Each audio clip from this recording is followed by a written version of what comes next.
It's always a great privilege to see so many people coming on a Friday evening to listen to a talk, and not only come here but listen online. It must mean some of these teachings are having a good effect on people, bringing them peace of mind, which is so important and so valuable in our life. I do travel around a lot and see that it's the one thing which people really aspire towards, to find some peace in their life. And every so often that things happen in our life, disappointments, tragedies, accidents, which can sometimes disturb our peace. But hopefully that when you come to a place like this, you find these skillful means of restoring that balance in your life so you can be peaceful and happy, and not just enjoy, but actually learn from our life. It seems to be that the times when things so-called go wrong, and I say so-called go wrong because nothing really goes wrong in our life. Whatever happens has happened there as an opportunity to learn and grow. It's one of the things which I have learnt in my life as a monk. Never to say that things are wrong or things have gone wrong, but even the accidents which happen to us, even the disappointments and the things which other people say, oh, you poor thing. I said, no, I'm thankful for that. Maybe at the time it's difficult to bear, it's painful, but it teaches us so much. If we didn't have these times of difficulty and problems in our life, look, we'd never grow, we'd never learn at all. That's why, just as little means of reminding myself, I always say that difficulties and problems in life are growing pains.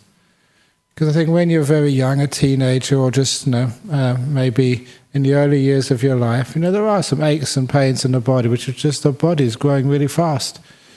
And that's the same with the mental world, the emotional world, the thing inside of yourself which you recognize more importantly as you than your body. It's like growing pains of life. And so many of you are old enough now that you've been here, done that, you've had difficulties in life. And a lot of times you realize they were opportunities to grow, to forgive people who have hurt you. And sometimes you wonder, what on earth do they do that for? How can a person be just so stupid and so cruel? And then you look back in your life and, I've done the same thing myself. I've been stupid and cruel sometimes as well. So what do you do with that? Instead of getting angry and upset and making the world a worse place to live in, instead of actually starting a war, I don't mean just with another country, I mean with your ex-partner, with your ex-business person or somebody else who didn't care for you and treated you badly. Instead of starting a war, we learn how to forgive, learn and grow from what happened. Just saying yesterday one of my old stories, and they are golden oldies, and people expect that when they come here. And the golden oldies was one of the people who was training in my monastery.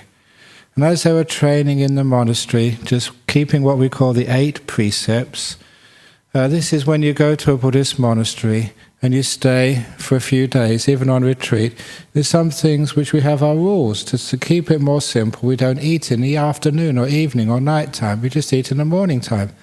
And anybody who thinks, how can you eat very much in the morning time, you'll get hungry. Just look at me. I've been eating one meal a day just in the morning time for 38 years. Look how much weight I put on. If I ate in the afternoon, evening and night time, I don't know what I would look like. So just eating in the morning time. But this poor man, he was just training to be a monk in my monastery. He came to see me one morning, feeling very bad. He said, I couldn't sleep the night before. I felt so guilty because the previous afternoon he'd snuck into the monastery kitchen in the afternoon, made himself a sandwich and ate it. He'd broke one of the monastery rules. And he said, I felt so guilty and so bad, I didn't sleep, and I just want to confess it to you because I'm the boss monk, the abbot. And so I said, very good, you've acknowledged a mistake. Now forgive yourself. We all make mistakes sometimes. It's a big deal. It's not the sort of stuff which we call the police and put you in prison for. So now learn from it. Eat more at lunchtime. You've got all these things which monks can eat in the afternoon, like chocolate. You can have as much chocolate as you like. and orange juice and honey and fruit juice and lots of stuff you can have. So have more of that if you feel hungry in the afternoon. You don't need to take a sandwich. And then he said, is that all I need to do? I said, yeah, that's all. You can go now. He said, aren't you going to punish me? And I said, we don't do punishments. He said, well, you have to. If you don't punish me, he said, I'll do the same thing again. Now, some of you are like that. So I was put on a spot. He wanted to be punished, and I had to think of a good Buddhist punishment for him, and a good Australian Buddhist punishment. And it just happened that day I've been reading a book called Robert Hughes' Fateful Shore. And it was about the early history of Australia, when they send all these convicts from England, and they'd land at Botany Bay, and if ever they did anything wrong, they were punished really severely. They were whipped with this terrible whip called the Cat of Nine Tails. So I'd just been reading it that very morning, and so I told this young man, I said, okay, you want a punishment? I will give you a traditional Australian punishment. I sentence you to 50 strokes of the cat. Now this young man, you should have seen his face. It went all white, and his lips started to quiver. He really thought that in a Buddhist monastery, we whip people. Like many of you don't know what goes on in a Buddhist monastery, especially if you've never known much about Buddhism. But then I had to explain to him what 50 strokes of the cat means in a Buddhist monastery. I said, we do have 2 cats. Find one of them and stroke it. 1, 2, 3. That's what we call 50 strokes of the cat in a monastery. I said, that is your punishment, and I'm seriously, you've got to find that cat and stroke it 50 times so you can learn some compassion. Because once you know how to be compassionate to a little cat, maybe then you can learn how to forgive yourself and not seek punishment for your mistakes in life.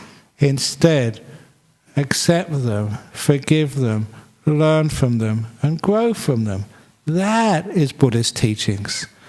So because of that, if any of you have misbehaved over the New Year period, I hereby sentence you to the penance of 50 strokes of the cat, or the dog, or a rabbit, whatever else you've got in your home. In other words, when you learn compassion, this powerful force inside the human being, it's a total opposite of that force which seeks to punish and cause harm upon other people and yourself. It's such a ridiculous thing for human beings to punish each other. They don't need that. Do you need that? What happens if you get punished? You feel so bad, it makes the pain worse. Forgiveness. What does forgiveness do? Compassion. And you say, well, if we don't punish people, they will get worse. No, the opposite happens. How many times have we been punishing people and do the populations in the jails get less? Do people behave? And of course they don't. Compassion is far, far more powerful. Forgiveness, because that opens the opportunity for learning. This is why things never go wrong in life. They're the opportunities to learn and grow and become a better human being as a result. That is when people ask me, quick, what is the meaning of this life? Why are we here? We are here to learn and to grow. It's just like a big school, like a university of life, where we learn, and we're not just to learn how to be powerful and how to keep power and how to get what we want in life. No, we're here to learn what it is we really want in life. What is we really want? What is it you really want in life, most of all? I've got another old story now. It's sometimes, I do repeat these stories because sometimes they're the very best. That was the story of the monastery, the temple somewhere. And early one morning, about 4 o'clock, the head monk was woken up because there was a sound in the shrine room. And as he woke up, he thought, first of all, maybe one of the junior monks were up early meditating. But then he thought, no, not one of my monks. They're all lazy and sleep in. So he got up early and he saw there was a burglar in the monastery trying to open the donation box. You know what that monk did straight away? He said, "Hello, how can I help you?" And the burglar looked at him and said, "What do you want? Keep away!" And the burglar got out a knife. And the monk said, "If you're trying to open that donation box, it's much better to use a key. Here's the key." And the thief said, "Is this a trick?" And the monk said, "No, here's the key. The donations are there to help people who are poor, to help make people happier in life. What's the point of having donations? Is it just to build big temples? Is it just to make things look huge like big cathedrals? Or is it for the purpose of increasing the happiness and well-being of all human beings? You're a human being. We practice compassion and kindness, so here you are. If you need the money, take it. You're obviously very poor." So the thief took the key to the donation box and started emptying all the money into his pockets. And that's when the monk, who was very kind, said, "When was the last time you had something to eat?" And the thief said, "None of your business." Now, I always like telling stories like this where I can shout, because I don't usually get permission to shout. So here I can have a bit of fun. "None of your business." And the monk said, "Look, in the cupboard just above the donation box, there's some food left over from this morning. Take some, eat it, I'll give it to you." And the thief was very hungry. So he did open that cupboard, but still keeping one eye on the monk, pointing the knife at him. And he took the food, put some in his mouth, and the rest in his pocket for later.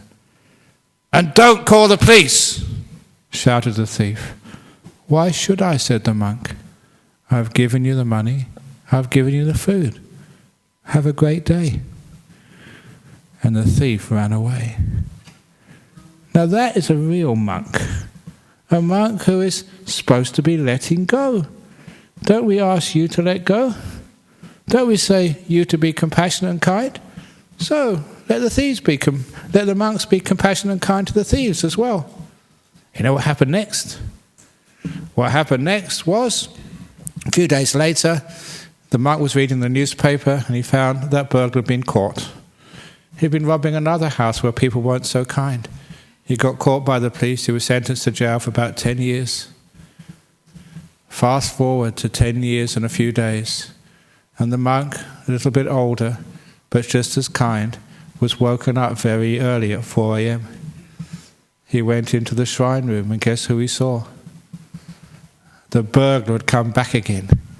And the burglar was standing next to the donation box with a knife again. And the burglar said, "Do you remember me?" And the monk said, "Yes, I do. Here's the key."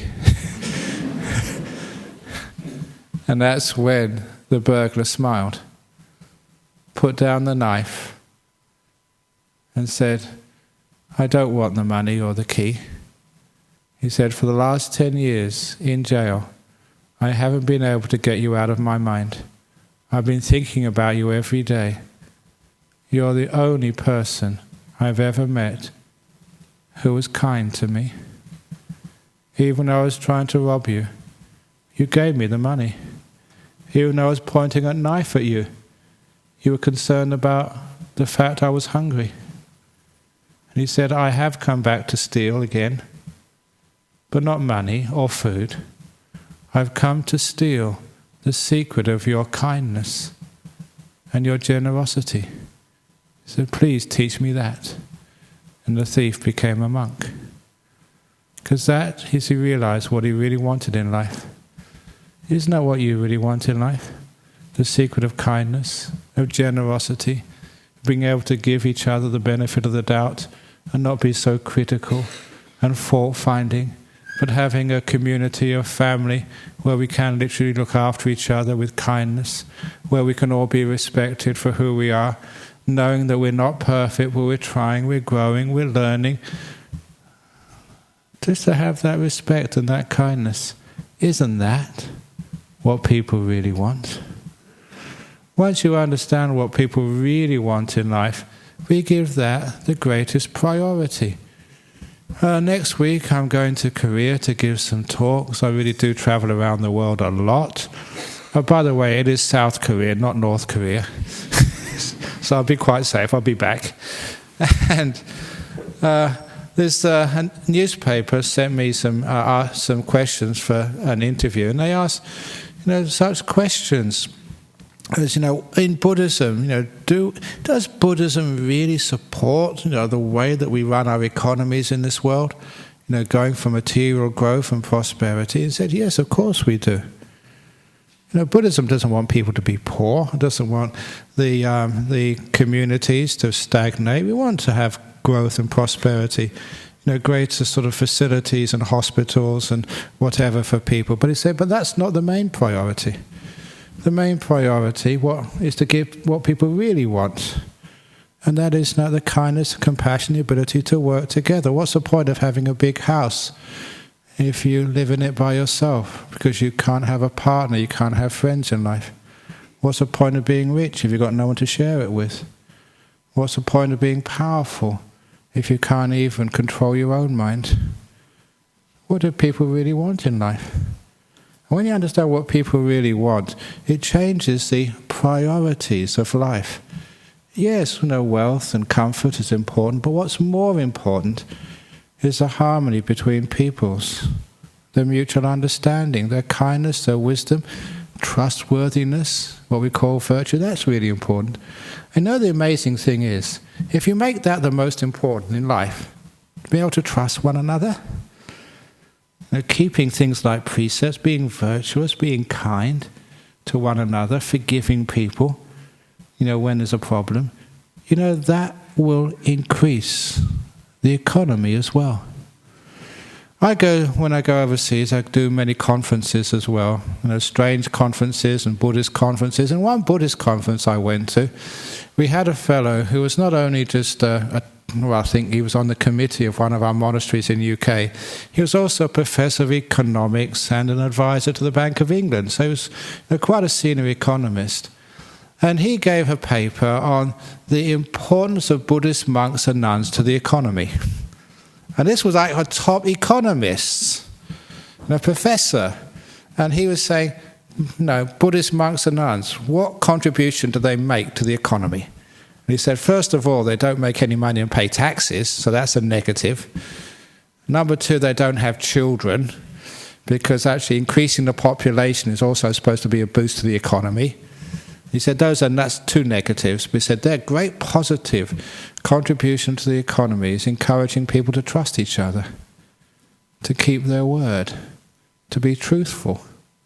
Because he said, there's something in business, and I'm sure you understand this, even you may not be an economist, is when you don't trust people, you have to factor in a certain amount of money in the contract and waste a lot of time trying to enforce it to make sure what people say they're going to do, they actually do. Whether it's like building a house, whether it's renovating a Buddhist center, whether it's like buying something on the internet. Are you really going to get what you asked for? Is it really going to... And if you're actually doing the work yourself, are you going to get paid? Especially paid on time? Now, how many times do people say to you, oh, yeah, the check's in the mail? And of course, it never is in the mail. People lie too much. And I remember just building our monastery down in Serpentine. Sometimes the contractors would lie to you.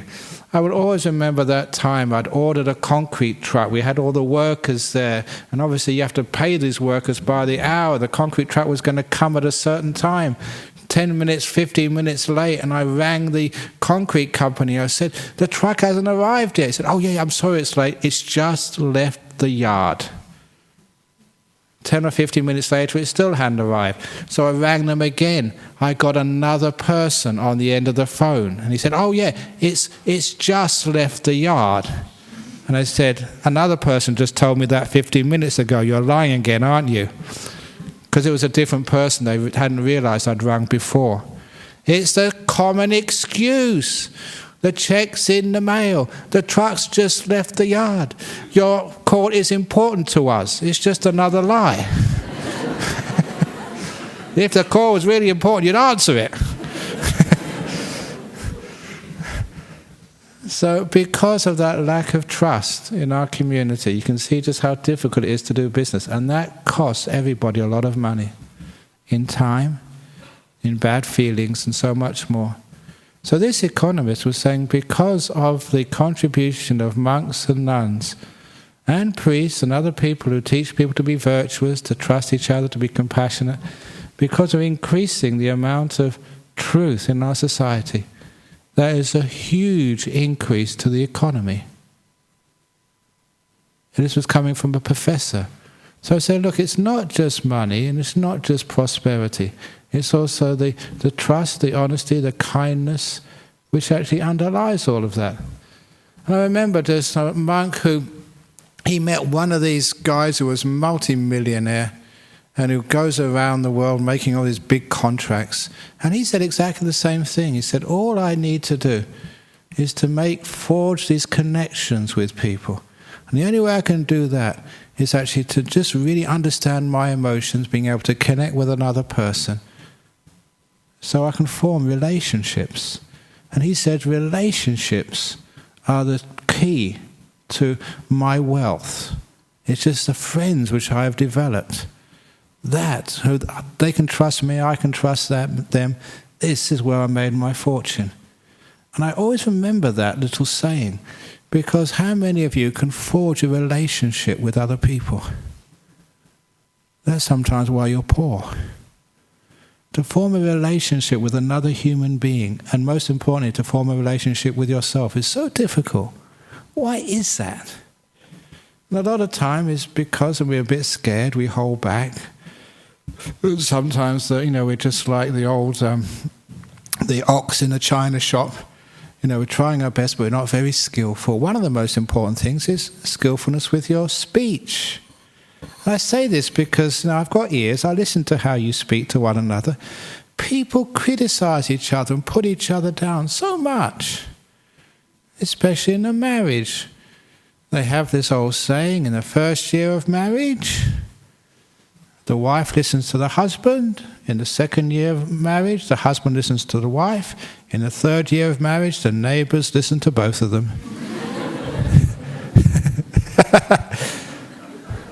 Because they argue so much. Now that's not every marriage, but the reason you giggled at that is because there's a lot of truth in that. Why is it that people can't say nice things to one another? So one of the things, it's New Year's. If you're going to make a New Year's resolution this year, to make the New Year's resolution, I will only speak kind words to my partner. I will never criticize them. Even if they deserve criticism, I will not do that. And if you can actually change the speech patterns, it is amazing just how relationships can change. No one likes being spoken to badly. No one likes that at all. And there's an old story. I'm going to tell an old Buddhist story. This is one of the stories which I read in the books called the Jataka Tales. These were supposed to be little stories told to children to teach them how to be good people when they grow up. But because many of you didn't read these stories because you're not Buddhist, it's lovely telling them. It's called the story of Nandi Visala, the ox. So this was a story told by the Buddha of this ox who was so strong and so powerful. He was really like a super ox. And his owner was this farmer who was struggling to get by. The farmer would work so hard, but because the rain never came or because the crops weren't good that year, he'd managed to survive, but only just. And so one day the ox came up and said to the farmer, he said, "Look, I think I can help you. There's a really rich guy in town who really likes gambling. He said, I can win some money for you. Why don't you go up to that rich guy who loves gambling and say to the rich guy, I've got an ox who can pull 100 carts all tied together full of heavy rocks. And the farmer said, look, I know you're very strong, but no ox can do that. And this ox said, I can. This is the point. That rich guy won't believe you. So you can make a bet on him and I'll win the money for you. So he went up to the rich guy, this man, and said, my ox. He should have really gone up to the rich guy and said, I've got an ox who can talk. That'd be much better. But this is just a story, okay? But anyway, went up to the rich guy and said, look, my ox can pull 100 carts all laden with stones. The rich guy said, no one can do that. And he said, yes, he can. I'll bet you $10,000 or the equivalent. The rich guy said, you haven't got $10,000. He said, well, I don't need it. I'm going to win. And anyway, I got my farm and got other things. You can have that if I lose. So the rich man thought this was a stupid farmer. Because sometimes people who work out there in the country, we think that because they haven't got any education, they're not very smart. But I remember growing up as a young monk in this village in northeast Thailand and being amazed that even though I had a great education from Cambridge, some of these villagers, no education at all, because they live close to nature, they had far more wisdom than I had. They understood things which I had never seen before. They had like the natural wisdom.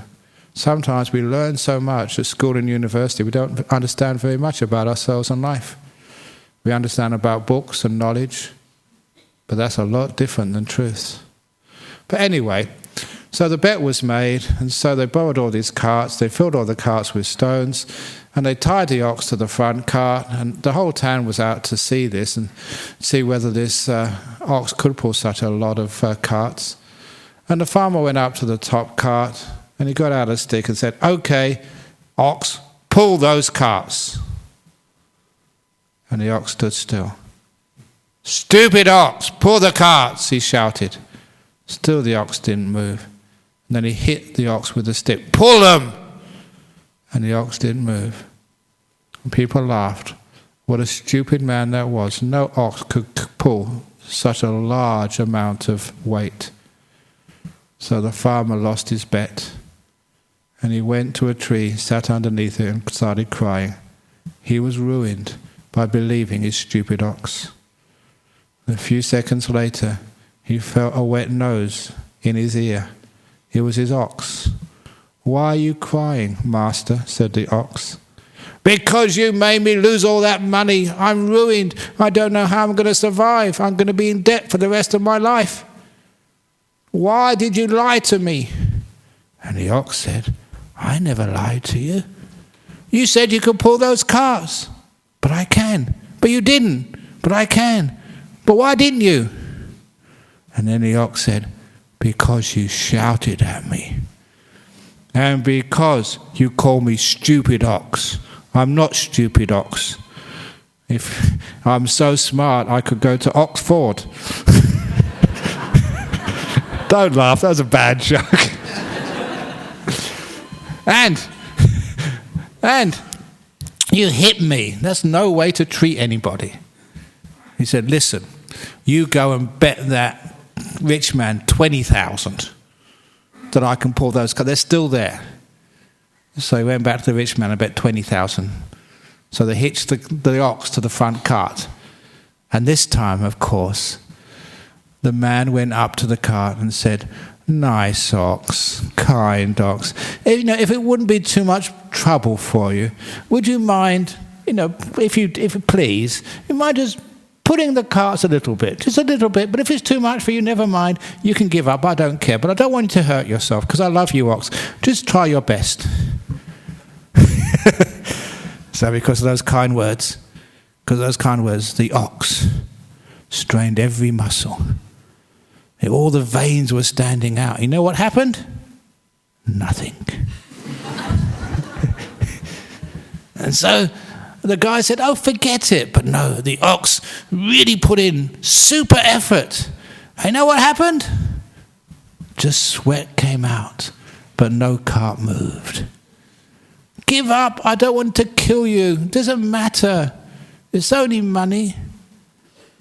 And at that, the ox put super duper effort in. He pulled like no ox in the history of the world has ever pulled. And there was a little creak as one wheel started to move, and then another, until all the carts started moving. And the man won his bet. He lost 10,000 from the first wager. 20,000 he got back, so he was ahead. And he and the ox live happily ever after. You know, somebody once said the reason some of my talks are popular is because I treat people like children. Just like I told you a children's story. Isn't it nice to hear a children's story? But that has an enormous effect. Now, if you want your wife to do something, don't go, come on, how many times do I have to tell you? We're going out to the Buddhist center. Come on, get your act together. How many times do you shout at your husband, come on, darling. Just the cricket's over. No, come out. That's not the way. Instead, if you want your husband to do something, start stroking him, dear darling. If it's not too much problem for you, I know you're very busy, not very poor, but can I borrow $10, please, or $100, even better? No, but if you can't afford it, it doesn't matter. Wouldn't you like to be treated like that? It's amazing, when you are treated with kindness, you really want to work harder. That actually works, even in the office. How many times are you bullied in the office? How many times are you bullied in the home? That is why the relationships become so dysfunctional. It's not what we really want. We want a bit of kindness and respect. And if someone gives me kindness and respect, so I'm going to really work my guts out for you. And as you would for me. That's why so many people come and help in our Buddhist society, because we're kind to them. That's why it's very easy to get people to work at even our monasteries. You know why? Because we're kind. That is what people want and need. And it's also good for the economy.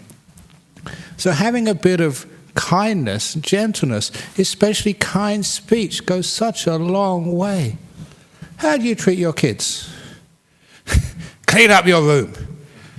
Maybe you can tell your teenager, little darling, if it's not too much problem for you, I know you're very busy on your computer games.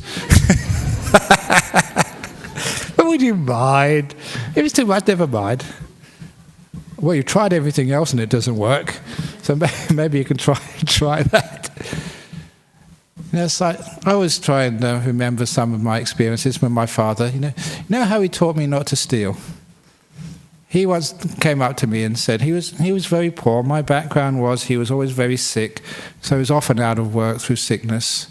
He had bad asthma and all sorts of other things wrong with him. He died when I was only 16. That's about as long as he managed to survive with his sick body. So because of his sickness, we were always really poor. I still remember when £1 note, I remember this, £1 note, maybe this was in 1958 or something. It was on this little shelf above the fire. It had an open fire to keep the apartment warm. And there was like a breeze. And the £1 note got caught in this breeze and went into the fire. And my father just, even though he was going to burn himself, tried to get it out of the fire. He burnt his hand and couldn't get the £1 out. I remember my mother and father bursting into tears.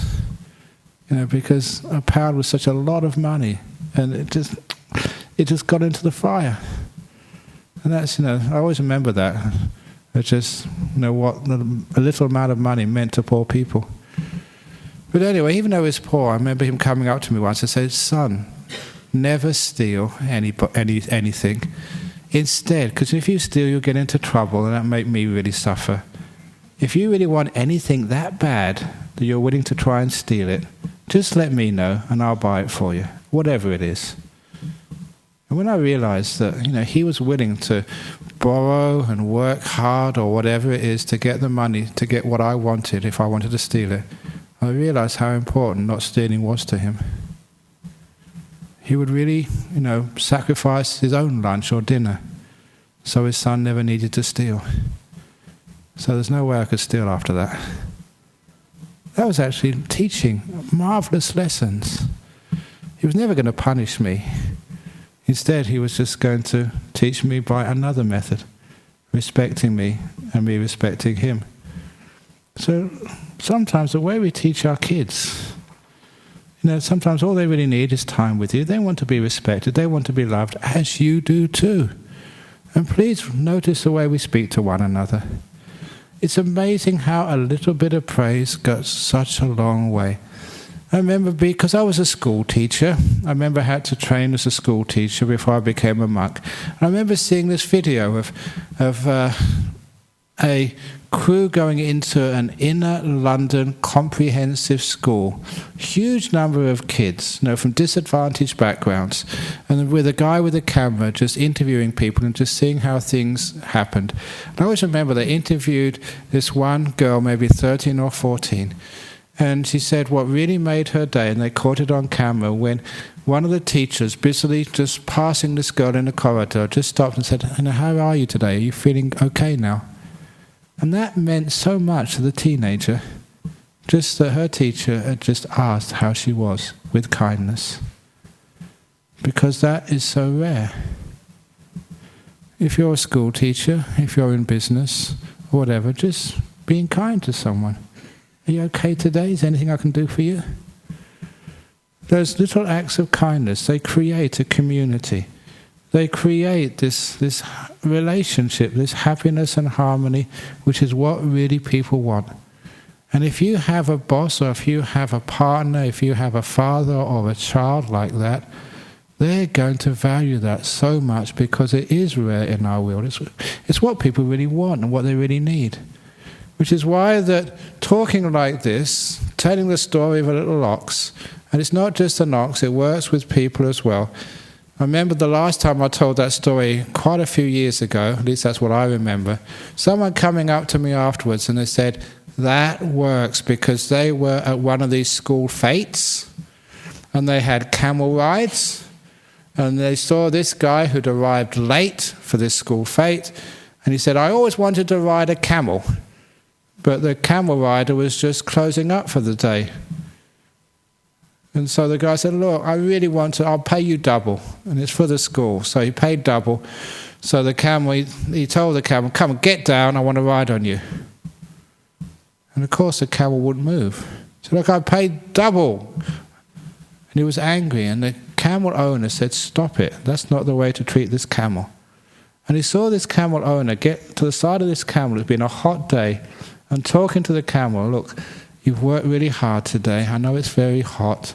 We've raised a lot of money for the school. It's a wonderful thing you've done. And this man has come such a long way. He just wants to ride you once. Would you please just get down this one last time?" And that's all he needed to do, a bit of kindness. And that camel went straight down and let the man ride on its back. He saw that with a camel who was very tired. If that works with animals, can't that work with human beings? It does. I've tried it before. Someone's angry at you, you give them kindness. Someone who you want to sort of heal a relationship with, and you just talk to them kindly. Wouldn't you like that? Wouldn't you like someone to actually to say, "Well, if it's not too much trouble, I know you're really tired, I know it's very busy, but could you?" If people can actually change their speech patterns and come from kindness instead of coming from this aggressiveness, wouldn't the world be a wonderful, beautiful place? And we would get more work done, we would have more harmony, people would come and help out, and that's the sort of world I want to build and I want to live in. And that's the sort of world we can build. So to do this, find out what people really, really want. The kindness, the goodness. Let go of all this punishment and getting angry at people. If people do let you down, it's probably they've got some reason for it. Again, always this wonderful forgiveness of giving other people the benefit of the doubt. If your husband does come home late, don't think he's got a mistress or he's been down the pub. Just give him the benefit of the doubt. Just like that monk we gave the benefit of the doubt to. When he arrived in Perth, I went to pick him up from the airport. It's many years ago. I won't tell you who this is, but he's a very well-known monk in this organisation. When he came back from Adelaide, he was smelling like a brewery. Smell of whiskey all over. I said, what's happened to you? And he said, no, look, this is what happened. He said, I was in the aircraft, sitting next to this guy who was so anxious of flying that he had to have whiskey after whiskey after whiskey. He said that's the only way he could calm his nerves, being afraid of flying. And he was sitting next to me, and I was talking to him, and just as we were coming in to land in Perth, he had a full glass of whiskey in his hand when there was turbulence. And he said, the whiskey spilled all over me. That's why I smell so much of whiskey. So what would you do? Give him the benefit of the doubt? Of course you had to, he's a good monk. But my goodness, he really staggered whiskey. Or my own story, I think I told this over in Malaysia, about the two girls in a bikini on Bunbury Beach. Did I told this recently? No. Because I'm a kind monk, I was teaching in the Bunbury prison many years ago, before I got really busy. So the only way you could, I went there once a week to teach, and it was in the evening time. And the only way to get down from Serpentine, where I lived, was to get in the train which went to Bunbury, but it's only twice a day. So I had to go in just after lunch, and I would have the free afternoon in Bunbury. And one afternoon, free afternoon, went down to the beach. It was deserted and really quiet, a great place to meditate. So I went there and meditated for 2 hours. I meditate a long time. When I'm here, I can't meditate for a long time, because if I meditated for 2 hours here, when I open my eyes, you guys will all be gone. So I have to do only half an hour or 20 minutes, whatever it is. But I was meditating there for 2 hours. When I came out for a really nice meditation on Bunbury Beach, the first thing I knew was there's two people sitting next to me. And I turned around, and this was 17-year-old, blonde, drop-dead gorgeous, in a bikini, sitting right next to me. And I turned the other side, it was a redhead. Nice, beautiful, long hair, big, you know what. Also in a bikini, sitting next to me too. I thought, oh God, what's happening? I'm a monk, okay? And if anyone had taken a photograph of me on Bunbury Beach with two floozies on either side in bikinis, I'd have never been able to explain myself. But, all it really was, it was that day they just finished the TEE exam, the end of school examinations. So Bunbury High School was just maybe 100, 200 metres away. They finished their last exams, yes. And what do boys and girls in Australia do when they live next to the beach after the exams? Get in the bathers, in the bikinis, down the beach and relax. They've been working so hard with the end of the year exam, the end of school exams. Now party time. And they've seen this quiet monk, me, sitting there so peacefully. They were really interested in meditation. So they're actually sitting there patiently waiting for me to come out of meditation so they could ask me questions about meditation and Buddhism. They were really interested. So they started asking me questions. And I made the conversation very quick so I could escape. Because that's actually the truth of it. But how many people will believe that? If you'd have seen me just passing by and seen Ajahn Brahm sitting with two beautiful girls, in bikinis on a beach, what would you have thought? So that's why please give people the benefit of the doubt. Even if you're wrong, it's much better to trust a person and have your trust eventually just, found out it's been misplaced, than never to trust anybody at all. That's what happens sometimes. You get disappointed once and you think, I'm not going to trust a guy ever again.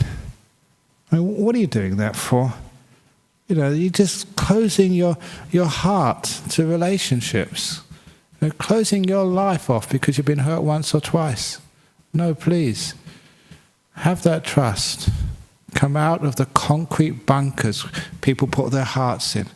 Yeah, you do get hurt, but you grow. You learn. And you can love much more. You can form relationships with other people. And when you can form relationships with other people, you can form relationships with yourself as well. That's one of the most wonderful things about Buddhism. It teaches you how to love yourself. You know, when you say those words in the West, love yourself, that's being egotistical, proud. You know, you really up yourself. What sort of person is that, to love yourself? I said, no, that's what we're supposed to do in Buddhism. It's wonderful actually to read that. To respect yourself, to be kind to yourself, to treat other people as you treat yourself means to treat yourself as you would treat other people. You forgive others, forgive yourself. Speak kindly to others, speak kindly to yourself. You wish other people, have you wished other people like Merry Christmas and Happy New Year? Have you wished yourself that yet? Go home tonight, look in the mirror and say, Happy New Year, me. Have a great one. Why are you laughing? I do that. Do that all the time. Look in the mirror and say, have a great day, Ajahn Brahm. All the best to you. There's a terrible joke about the ox at Oxford, but yeah, I forgive you. Now, I'm really serious here. If you do that, you'll be far healthier and happier if you can form a beautiful relationship with yourself and laugh at yourself, say stupid things to yourself. You can say stupid things to your partner, have fun. You don't have to be so serious. How many people want to have a partner who's always serious? Don't you want to have fun? You are your partner. So don't be so serious to yourself. You make a mistake, acknowledge it. Give yourself 50 strokes of the, I don't know, whatever you've got. If you've got an echidna, don't give 50 strokes of the echidna. No, echidna's like a porcupine. Don't throw that. If you've got a, what's those other, I don't know, the cane toads. Don't go 50 strokes of cane toads, they're poisonous. No, 50 strokes of a nice furry animal is really good. So forgive yourself, be kind to yourself, be kind to others. And don't think this doesn't work. It does work. You know it works. That's what you would like. So do unto others what they would do unto you. Do unto yourself as you do unto others. Make that your New Year's resolution, to speak more kindly to yourself and others, to act more trustworthy to yourself and others, to give others the benefit of the doubt, and to give yourself the benefit of the doubt so you don't need to feel so guilty. And you thought it was a good idea, it didn't work out, but you did your best. Give yourself the benefit of the doubt. And then when you're not so critical, you'll have a happier, more peaceful time inside of yourself, and you will create a much happier and more peaceful life. And also, our economy would also grow. It's prosperity all around. People, human beings, are the resource of our world. Not iron ore, not coal, not oil. People. So we need to cultivate that resource to make it grow. And when that resource is very strong and rich, the economy will be rich also. So that's prosperity for the new year. Thank you for listening. Now look, I was just in Malaysia, and whenever I hear these three sort of anemic sadhus, I really get upset. If you're going to do anything, give it energy, give it power. So the three sadhus I've taught throughout the world are not just sadhu, sadhu, sadhu. It's, don't do it yet, just follow me. I'll just teach you first. It's sadhu, sadhu, sadhu. Okay, and all together. Sadhu, sadhu, sadhu. Isn't that much more fun? No, okay, very good. Well done.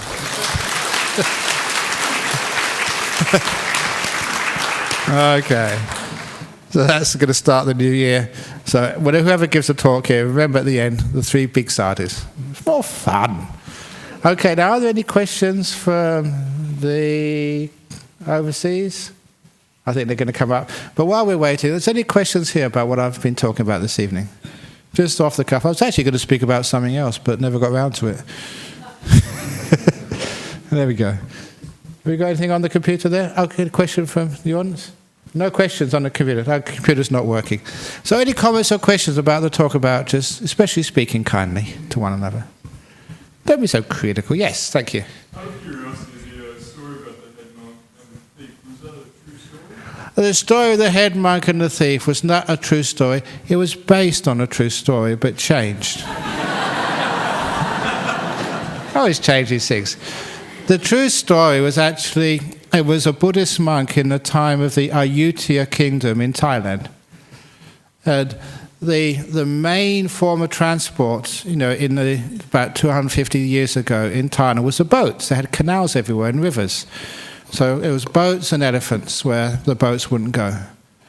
And so every monastery would have a couple of boats. They're all, if you ever go to Thailand these days, the same as Sri Lanka as well, all the very old monasteries were next to rivers, because that's the only way people could come and go. So he had one of these monasteries on the Chao Phraya River, but near Ayutthaya area, had 3 boats there, and the monk did sort of wake up early in the morning and see a thief sort of trying to steal one of the boats. And what he did, he said, "You need this probably more than us. This is quite a wealthy monastery." So he unlocked the boat and gave the thief the boat. Just like a wooden boat, just for rowing. And when the other monks and also the committee heard about that the next day, then they said, "Where's the boat gone?" And the monk said, "Look, this thief, he was obviously really poor. He needed it more than we do. So he didn't steal it, okay? No need to tell the police or the soldiers. I gave it to him." He said, "But you've got no right to give it. It's temple property." Look, I was kind, compassionate. That's what we're supposed to do as Buddhists. And so it got all around the city. And by the end of the day, people had donated 3 boats to that monastery. He'd made a profit. Or like the similar story happened here in Western Australia, in Perth. I remember reading this in the West Australia, and I read the newspaper. A lot of it you forget, but this story I've never forgotten. There was a kid, he was riding home from school on a BMX bike, really good bike. And on his way home, he saw a couple of kids about 2 or 3 years older than him. They had caught a rabbit, and they were mistreating it, torturing it. And even though these kids were much bigger than him and could beat him up, he stopped his bike, got off and said, "Leave the rabbit alone, leave the rabbit alone, you're hurting it." And of course these kids say, basically get stuffed, get out of here, otherwise we'll hit you. They weren't going to stop because of a kid 2 or 3 years younger than them. So the kid said, "If you give me the rabbit, I'll give you my bike." It was a really good bike.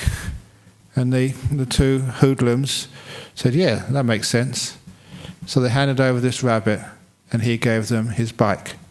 So when he got home, his parents asked, "Where's your bike gone?" He told what had happened. They said, "What a kind kid you are, that you give away your bike to save a poor little rabbit." I think one of them must have known some reporter in the West Australian, and it was put on the headline, the front page the next day. We always try and criticize our kids, but there was a kind kid who would actually give a bike, which was really expensive, just to save the life of a poor rabbit. There was an article about the kids in the next day's paper. 3 companies had sent him new BMX bikes. It's good karma. Because there was a kid who did something really good.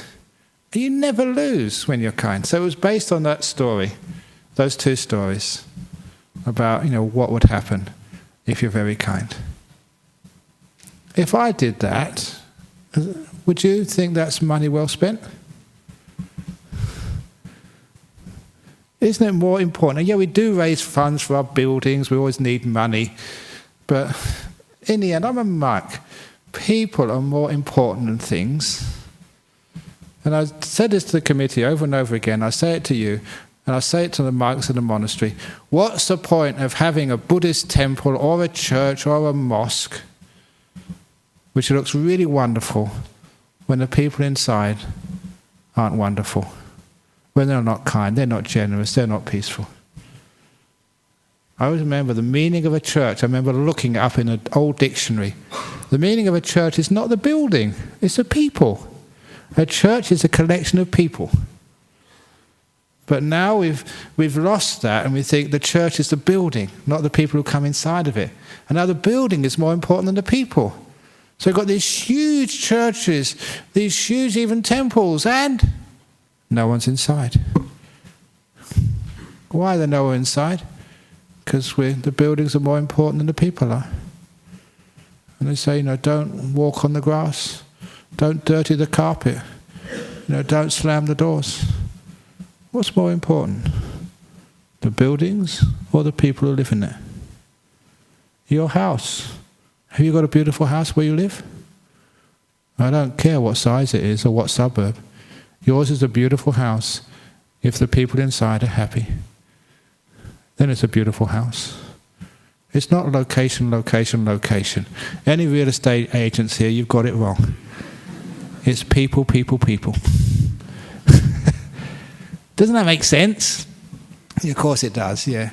So that's why, hopefully, that if I've actually, and the other monks and nuns who's taught here, if we've actually got a message out, and if a thief comes, you say, okay, you can take it. And you think, sadhu, sadhu, sadhu. And whatever they take, you give 3 times the next day.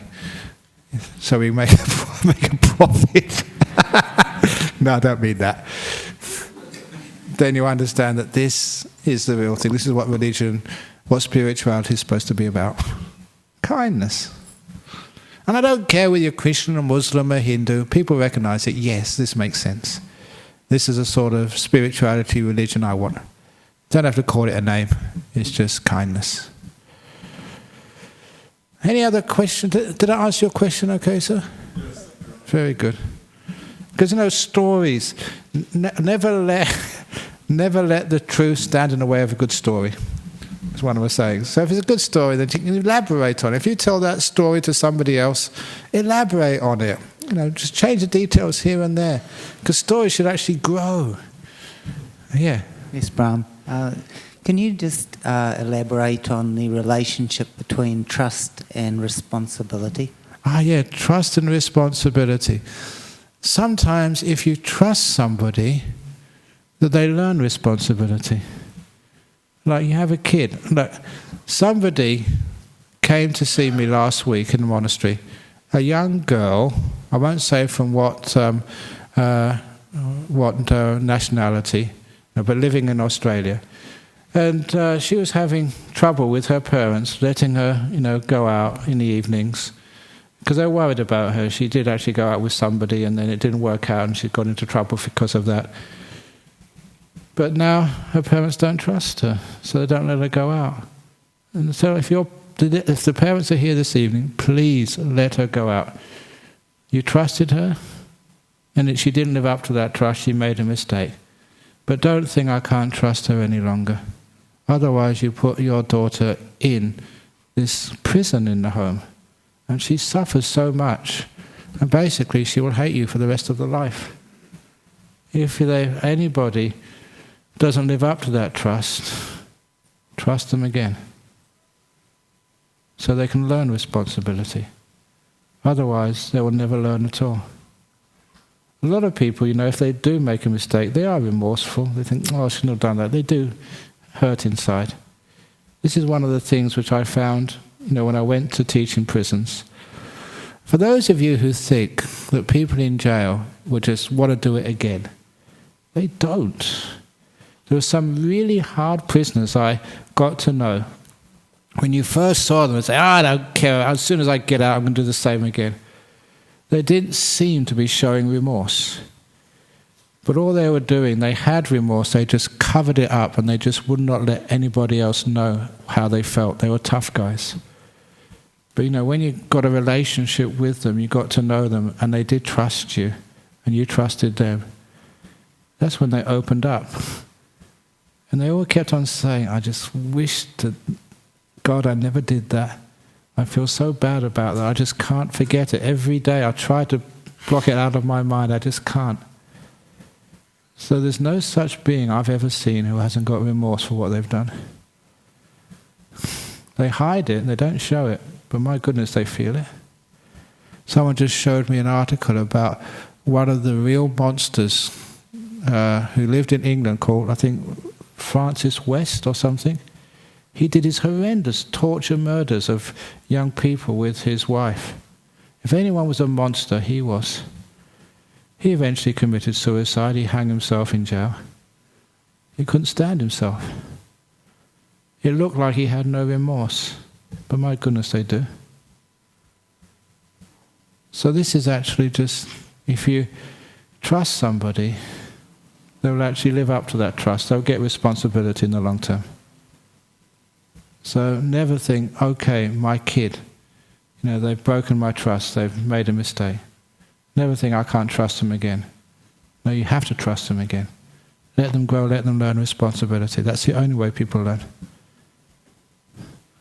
So for me, responsibility comes with trust. Take away trust, you take away responsibility.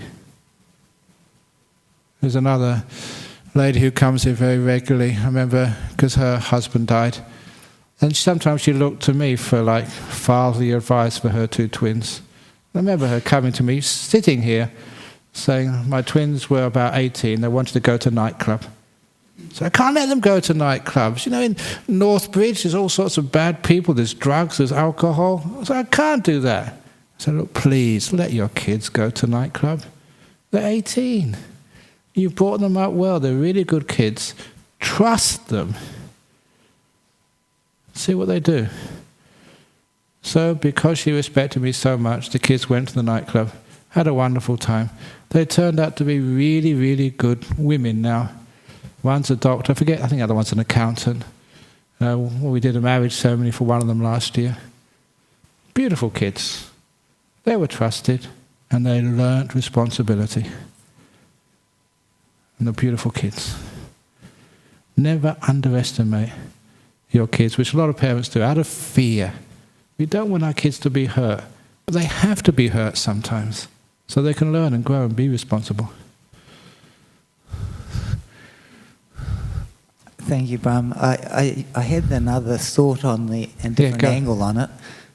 What if you're responsible for an organisation and you trust somebody to do something and they take you for a ride, do you then continue to trust people, or do you change the way in which it works?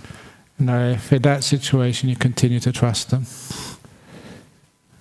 And eventually they live up to that trust. I know that sometimes I read all these stories about people who, when they were young, or maybe even middle-aged, they stole from organisations, or they stole from Bunnings or somewhere.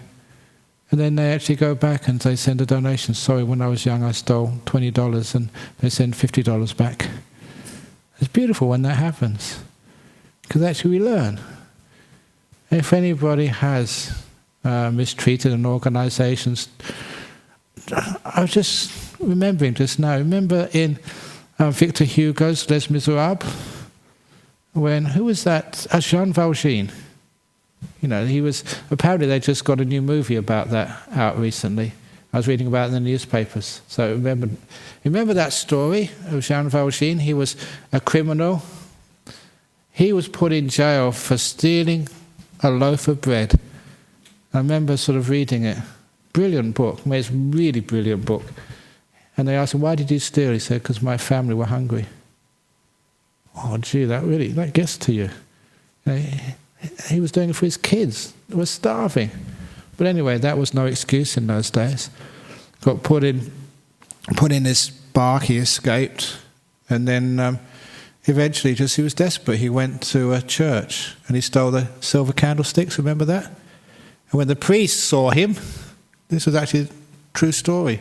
Well, this is Les Miserables, it's sort of a book, but the priest saw him stealing the candlesticks, which were worth a lot of money, they were silver. He said, no, you can keep them. They're yours, you're poor. And that was in Victor Hugo's book. He trusted this thief. Yeah, yours, take them. And from that, Jean Valjean, he made a life. And that was actually one of the inspiring moments of that book when I read it. That's a priest. That's what monks, priests should do. So you trust a person. And that he lived up to that trust. he became a really good man as a result. And even if 100 people, they fail that trust, and they keep ripping you off, if one person lives up to it, it was money well spent. That's why for me it's people, not things, are important. Thank you, Brian. Anyway, that's me. I may be irresponsible. Don't make me the treasurer of any organisation. It'd be lost, but I can make me the monk.